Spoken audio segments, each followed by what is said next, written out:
दिव्यांग सक्षमीकरणासाठी कृत्रिम अवयव वाटप शिबिर संपन्न। मंत्री छगन भुजबळ यांची उपस्थिती।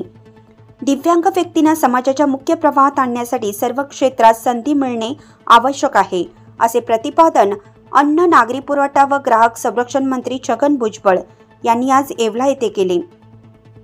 राधाकृष्ण लॉन्स येवला येथे एलिक्मो संस्थेच्या वतीने आयोजित दिव्यांग व्यक्तींना कृत्रिम हात, पाय, callipers, wheelchair, hearing AIDS, tricycle आदी साहित्याचे निशुल्क वितरण शिबिरात उत्साहात पार पडले।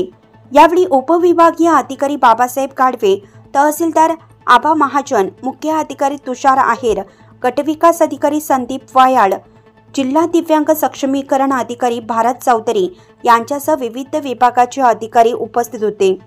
मंत्री श्री भुजबळ यांनी दिव्यांगाच्या सक्षमीकरणासाठी शासनाच्या विविध योजनांची माहिती दिली आणि अशा उपक्रमांमुळे त्यांचा आत्मविश्वास वाढतो व समाजात त्यांचे स्थान भक्कम होते, असे नमूद केलं।